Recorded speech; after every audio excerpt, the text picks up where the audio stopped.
percorrendo o caminho do milagre através de Naamã. Eu quero pensar com você a respeito do comandante do exército do rei da Síria, que foi curado de sua lepra e os caminhos por ele percorridos para alcançar essa bênção.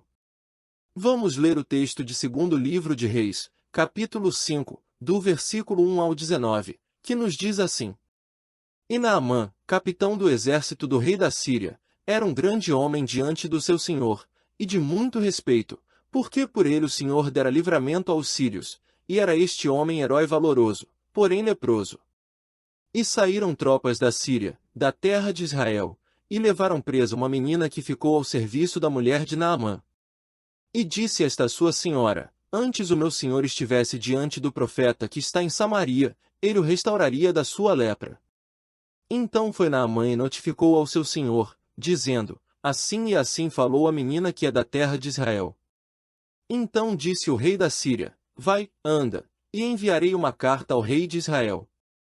E foi, e tomou na sua mão 10 talentos de prata, 6.000 siclos de ouro e 10 mudas de roupas. E levou a carta ao rei de Israel dizendo: Logo em chegando a ti esta carta, saibas que eu te enviei Naamã, meu servo, para que o cures da sua lepra. E sucedeu que, lendo o rei de Israel a carta, rasgou as suas vestes, e disse: Sou eu Deus para matar e para vivificar, para que este envie a mim um homem, para que eu o cure da sua lepra.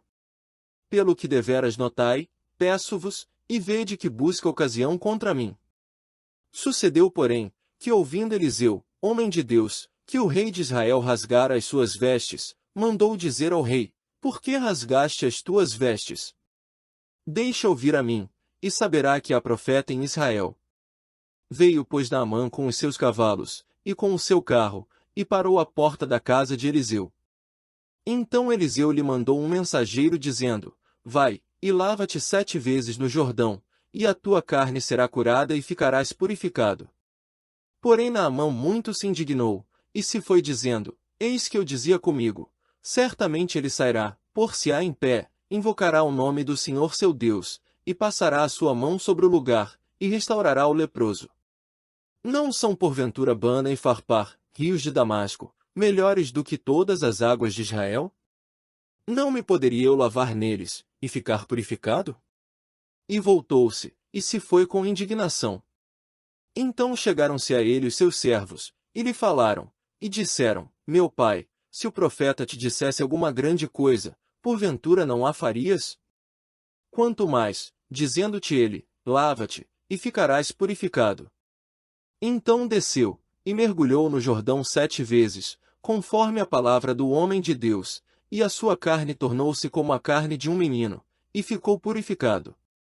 Então voltou ao homem de Deus, ele e toda a sua comitiva, e chegando, pôs-se diante dele, e disse: Eis que agora sei que em toda a terra não há Deus senão em Israel, agora pois, peço-te que aceites uma bênção do teu servo. Porém ele disse: Vive o Senhor, em cuja presença estou, que não a aceitarei. Instou com ele para que a aceitasse, mas ele recusou.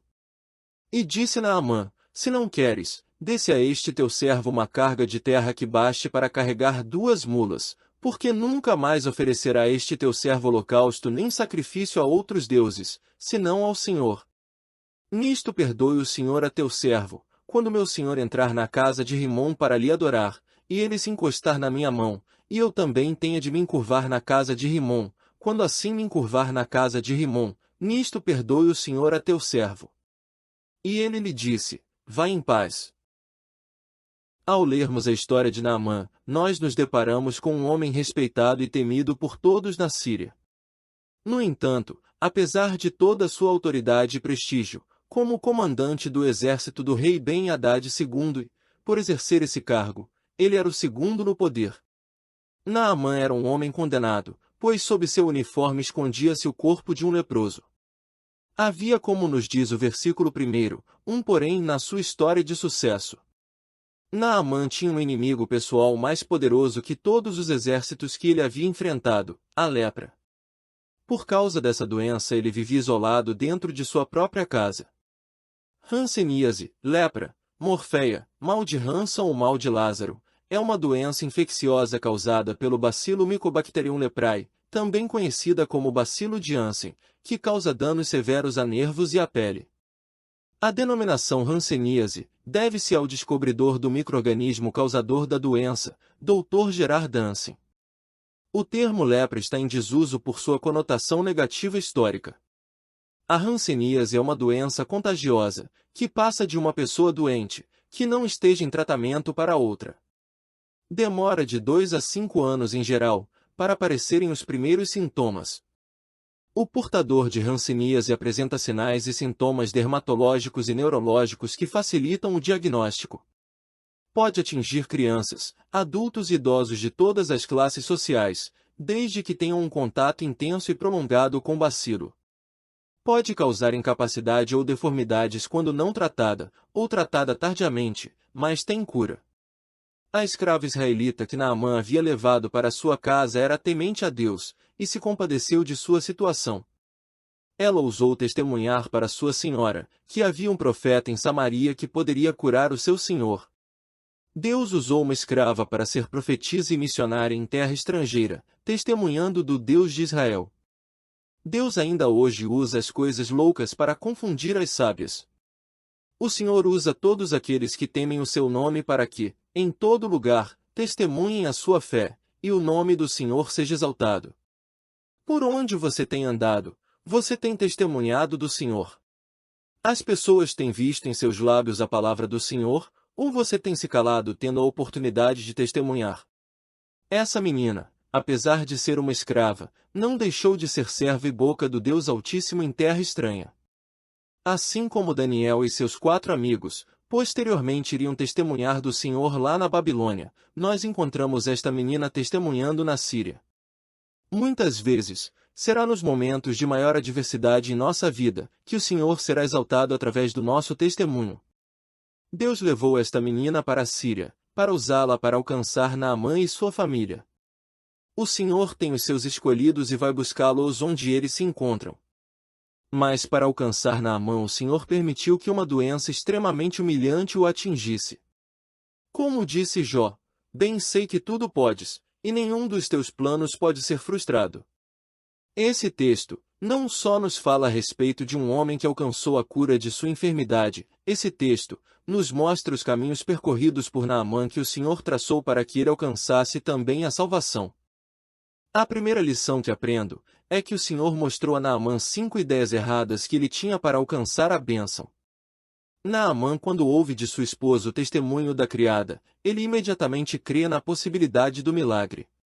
Devido a isso, ele vai até o seu rei e conta-lhe a respeito da sua doença e da possibilidade da cura em Israel. Só que o general Naamã cometeu 5 erros que muitos cometem ainda hoje. O primeiro erro de Naamã foi achar que a influência e a autoridade reivindicam a bênção do Senhor. Observe que Naamã vai para Israel com uma carta dada pelo rei da Síria. Em outras palavras, o rei da Síria estava servindo de intermediário diante do rei de Israel, para providenciar um encontro do seu general com o profeta Eliseu. Creio que para Naamã, desse jeito não haveria como o profeta não o receber, afinal de contas ele vinha em nome do rei da Síria, e estava sendo intermediado pelo próprio rei de Israel. Era recebê-lo ou recebê-lo. Não havia meio termo, pois afinal de contas, quem estava ali era o general Naamã. No entanto, o Senhor não olha para as nossas patentes e títulos pendurados em nossas paredes. O Senhor age em nossas vidas pela sua misericórdia e graça, ele não é influenciado pelo que somos diante dos homens. Veja o que o apóstolo Paulo nos fala em Romanos 9, de 15 a 18. Pois ele diz a Moisés, terei misericórdia de quem eu quiser ter misericórdia e terei compaixão de quem eu quiser ter compaixão. Portanto, isso não depende do desejo ou do esforço humano, mas da misericórdia de Deus. Pois a Escritura diz ao Faraó, eu o levantei exatamente com este propósito, mostrar em você o meu poder, e para que o meu nome seja proclamado em toda a terra. Portanto, Deus tem misericórdia de quem Ele quer, e endurece a quem Ele quer. Naamã podia ser general, ter carta do rei da Síria, poderia ser enviado ao profeta Eliseu por intermédio do rei de Israel, mas nada disso valia diante do Rei dos Reis e do Senhor dos Senhores. Como disse Isaías: Mas todos nós somos como o imundo, e todas as nossas justiças como o trapo da imundícia, e todos nós murchamos como a folha, e as nossas iniquidades como um vento nos arrebatam. Isaías 64, versículo 6. O segundo erro de Naamã foi achar que o dinheiro compra tudo, até as bênçãos de Deus. O rei da Síria respondeu: Vá. Eu lhe darei uma carta que você entregará ao rei de Israel. Então Naamã partiu, levando consigo 350 quilos de prata, 72 quilos de ouro e 10 mudas de roupas finas. Naamã achou que podia pagar pela bênção de Deus, assim como ele fazia com os deuses da Síria. Na verdade, o dinheiro era para os falsos profetas que diziam ser portadores das bênçãos de seus deuses. Hoje, a coisa que mais vemos são pessoas pensando a mesma coisa, pois afinal de contas, o pastor fulano disse que se deve dar uma oferta de sacrifício, para que a bênção seja alcançada. Aí você liga a TV, e se depara com esse charlatanismo também. E isso vai desde oferta alçada à venda de objetos consagrados. É um sincretismo religioso nefasto que temos visto em muitas ditas igrejas hoje em dia. A palavra sincretismo tem origem na ilha de Creta, vem dos cretenses. Em Creta, cada uma das numerosas cidades queria ser a mais autônoma possível em relação às demais. Somente quando estavam em guerra, contra um inimigo comum, os cretenses, que preferiam a independência, se uniam, tornando-se assim sincretenses, de onde vem a palavra sincretismo. Nessa ilha havia todo tipo de cultos, filosofias e linhas de pensamento. No entanto, o Senhor Jesus deixou bem claro uma palavra a respeito disso que me parece que foi arrancada da Bíblia de muitos líderes por aí, que nos diz assim: à medida que seguirdes, pregai que está próximo o reino dos céus. Curai enfermos, ressuscitai mortos, purificai leprosos, expeli demônios, de graça recebestes, de graça dai. Mateus 10, versículos 7 e 8. O terceiro erro de Naamã foi achar que o agir de Deus deveria ser da sua maneira. O grande problema de Naamã era que ele tinha uma ideia dos profetas dos deuses sírios. Ele achava que o profeta Eliseu viria até ele, e agiria da mesma forma. Esse problema de Naamã tem sido o problema de muitos de nós, em achar que o Senhor tem que agir conosco sempre da mesma maneira. Entenda uma coisa, Deus age com cada um de uma forma. Isso porque envolve questões emocionais, espirituais e psicológicas. O porquê daquela situação que muitas pessoas desconhecem, mas que não foge do conhecimento de Deus. Não é porque ele operou um milagre de um jeito que ele fará sempre da mesma maneira. Observe os milagres na Bíblia e você verá que o Senhor agiu de várias maneiras. Por isso que é importante contar sobre a bênção recebida, mas não fazer dela o referencial de como o Senhor irá agir com você ou com os outros. Veja que assim como as pessoas pensaram em relação à morte de Lázaro, da mesma forma que pensamos hoje. Mas alguns objetaram: não podia ele, que abriu os olhos ao cego, fazer que este não morresse. Não pensamos assim também muitas vezes? Só que o Senhor não age assim, como queremos ou pensamos. Mas ele age segundo o seu querer. O quarto erro de Naamã foi não querer obedecer à ordem de Deus. Naamã queria o milagre, mas não quis se sujeitar à ordem do profeta. Assim eu não quero.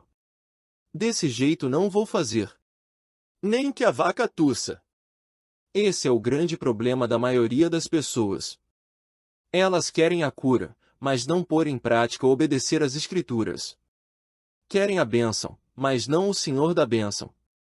Porque obedecer significa se sujeitar à vontade do Senhor. Mas isso muitos não querem. Assim não. Desse jeito eu não quero. Os anos passam, mas o homem continua o mesmo. Querem ser agraciados por Deus, mas não querem se sujeitar à sua vontade. O quinto erro de Naamã foi achar que a bênção está nas mudanças sociais. Por acaso sou Deus, capaz de conceder vida ou morte? Disse o rei de Israel. Em outras palavras, não venha querendo que eu faça o que somente Deus pode fazer. A cura de Naamã não estava nas mãos do rei de Israel. Não estava na política, ou nos médicos que haviam estudado nas melhores faculdades da época. O mundo ocidental inteiro precisa ouvir essa exclamação do rei de Israel. Ao depararmos com o sofrimento, achamos que a solução está nas mudanças políticas, na técnica psicológica e terapêutica, ou nos avanços tecnológicos. Mas a escuridão do mundo é profunda demais para ser dissipada por coisas dessa natureza. Em nossa arrogância, cometemos o erro de acreditar que temos a capacidade de controlar e derrotar a escuridão por meio do conhecimento. O rei de Israel disse que ele não tinha tal autoridade e poder, mas tem gente que acha que a solução dos seus problemas está nas mãos das autoridades constituídas. Eu não estou desmerecendo os médicos, os hospitais e tais melhorias, muito pelo contrário, eu sei da importância delas. No entanto, a nossa vida está nas mãos do Senhor. A segunda lição que aprendo é que o próprio Senhor que traça o caminho do milagre na vida de Naamã. Primeiro, levando uma escrava para dentro da casa de Naamã. Quando Naamã invade Israel e leva cativa aquela menina, ele não podia imaginar que o Deus de Israel estava providenciando aquele episódio. Isso não foi uma coincidência, mas uma providência. Era o cuidado de Deus para com Naamã, mesmo antes dele o conhecer e servi-lo. Veja a história de José quando foi vendido e levado para o Egito. Veja o que ele fala para os seus irmãos. Cheguem mais perto, disse José a seus irmãos. Quando eles se aproximaram, disse-lhes, eu sou José, seu irmão, aquele que vocês venderam ao Egito. Agora, não se aflijam nem se recriminem por terem me vendido para cá, pois foi para salvar vidas que Deus me enviou adiante de vocês. Já houve 2 anos de fome na terra, e nos próximos 5 anos não haverá cultivo nem colheita. Mas Deus me enviou à frente de vocês para lhes preservar um remanescente nesta terra e para salvar-lhes as vidas com grande livramento. Assim, não foram vocês que me mandaram para cá, mas sim o próprio Deus. Ele me tornou ministro do Faraó, e me fez administrador de todo o palácio e governador de todo o Egito. José, porém, lhes disse, não tenham medo. Estaria eu no lugar de Deus? Vocês planejaram o mal contra mim, mas Deus o tornou em bem, para que hoje fosse preservada a vida de muitos. Por isso, não tenham medo. Eu sustentarei vocês e seus filhos. E assim os tranquilizou e lhes falou amavelmente. A história de José, assim como dessa menina, é mais uma prova de que o Senhor tem o domínio da história, e que ele a dirige segundo os seus propósitos. Por isso que na vida do crente não existe coincidência, mas providência. Segundo, fazendo com que o próprio Naamã desse crédito ao seu testemunho. A esposa de Naamã, ao ouvir o testemunho da menina, transmite ao seu marido, que por sua vez procura se informar se de fato era assim. Ao descobrir que havia um profeta em Israel, foi para lá a fim de encontrar a cura. Essa menina poderia ter se calado, mas ela foi dirigida por Deus para trazer uma palavra de esperança para aquela família. Terceiro, fazendo com que Naamã se prontificasse em buscar a cura. Imediatamente Naamã procurou ir para Israel e se encontrar com Eliseu. Quando Deus move os corações, as pessoas não questionam o seu agir, mas buscam logo fazer o que o Senhor orienta. A terceira lição que aprendo é que o caminho do milagre exigiu de Naamã posicionamento. Uma coisa é Deus querer abençoar, outra é nós nos posicionarmos para recebermos a bênção. Há muitos anos, eu e minha esposa estávamos orando para que o Senhor nos desse um carro, pois estava muito difícil para nós levar a nossa filha para a escola e, principalmente para minha esposa, ir para as escolas que ela dava aulas. Assim, começamos a orar pedindo um carro. Mas de repente, minha esposa me disse que era para pararmos de orar. Então lhe perguntei por quê, e ela me disse que o motivo era simples, nem eu, e nem ela, sabíamos dirigir. Aí mudamos o modo de orar, passando a pedir a Deus condições de tirarmos a carteira de habilitação. Antes da carteira chegar, já tínhamos comprado um belo Fusca 69 verde. Por isso eu lhes afirmo que tem que haver um posicionamento por parte de cada um de nós para recebermos o que o Senhor tem para cada um de nós. Para Naamã o Senhor exigiu 4 coisas. Primeiro, Naamã teve que se humilhar. Naamã estava acostumado com todos lhe servindo, e dar ordens e todos lhe obedecerem, mas quando ele vai até o profeta, a coisa é totalmente diferente. Aparentemente o profeta não se importou com a figura ilustre que estava à sua porta. Simplesmente o manda ir mergulhar 7 vezes no rio Jordão que ele ficaria curado, e ponto final. O arrogante Naamã não aceitou tal ideia. Quem o profeta pensava que estava ali? Quem era ele para falar assim com ele? A Bíblia é muito clara quando nos diz que, embora esteja nas alturas, o Senhor olha para os humildes, e de longe reconhece os arrogantes. Salmos 138, versículo 6. O Senhor contemplou a arrogância de Naamã e lhe mostrou que ele não era nada, apesar de pensar que era alguma coisa.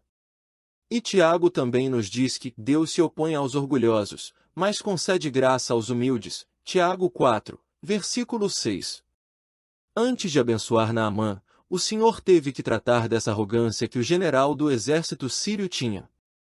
Naamã tinha que se despir na frente dos seus servos, tinha que se expor, iria mostrar a sua enfermidade para todos ali.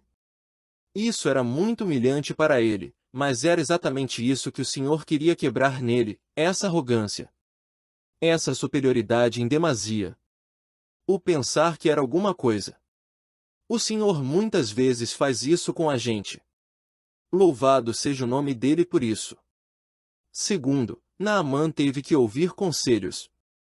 Os seus soldados foram usados por Deus para quebrar o orgulho de Naamã, e fazê-lo cair em si diante do que Eliseu lhe havia mandado fazer. Já diz um ditado antigo, quem não ouve conselhos ouve, coitado. Tem gente que diz que se conselho fosse bom não se dava, se vendia.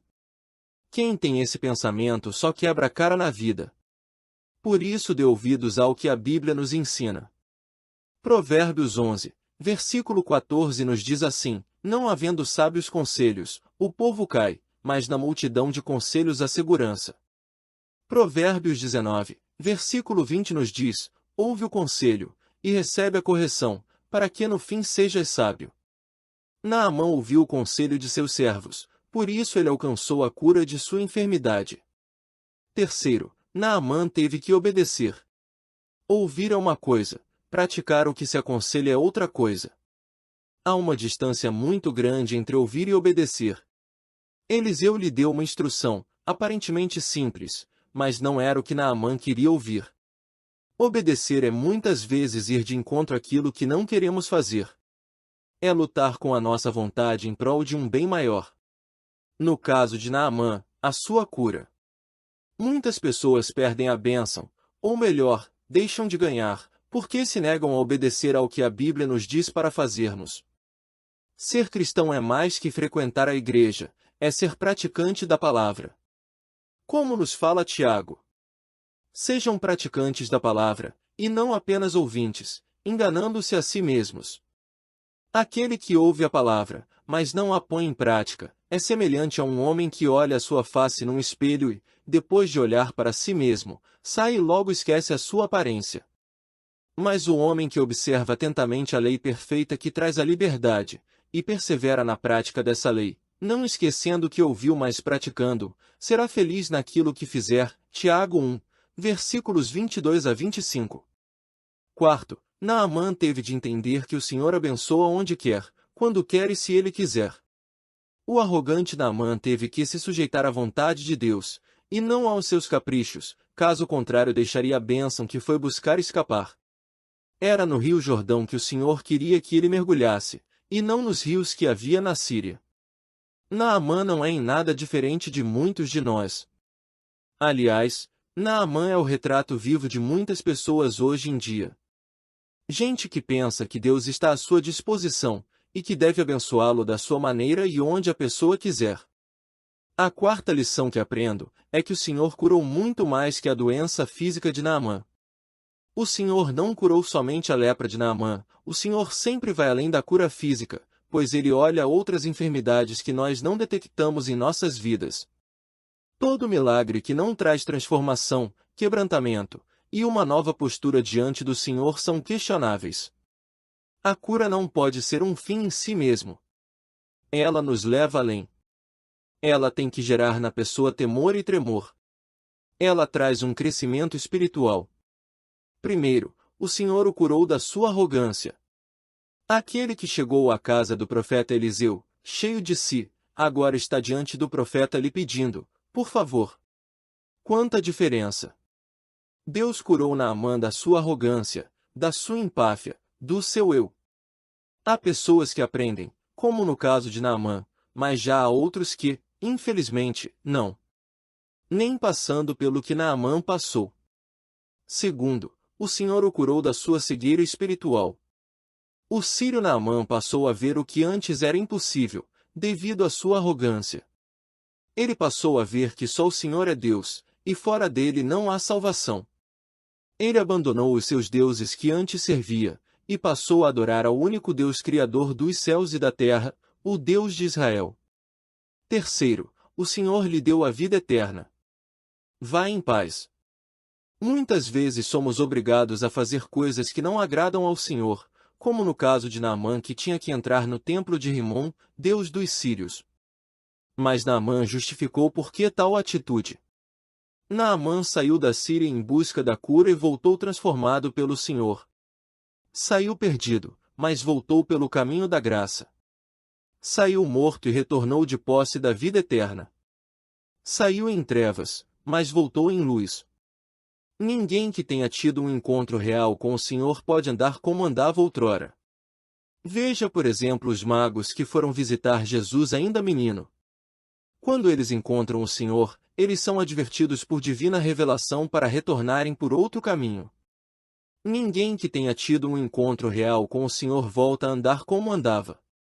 Como nos fala Paulo em 2 Coríntios 5, versículo 17. Assim que, se alguém está em Cristo, nova criatura é, as coisas velhas já passaram, eis que tudo se fez novo. Alguém já disse que no sofrimento não existe lugar para o ego. Naamã aprendeu isso não no sofrimento, mas na cura. Pois enquanto estava doente do corpo, ele também estava doente da alma e do espírito. No entanto, no momento que se viu curado pela graça do Senhor, voltou com o coração totalmente transformado. O Senhor operou uma cura completa e não apenas superficial. Embora seja essa cura que a maioria dos pregadores oferece aos seus ouvintes. Por isso, as pessoas saem desses cultos tão enfermas quanto entraram. Talvez com a cura do corpo, mas sem ver o real sentido da vida, que é a vida eterna em Cristo Jesus. Naamã alcançou o pleno milagre em todos os sentidos. A cura física, da alma e do espírito. E você já alcançou esse milagre? Pense nisso.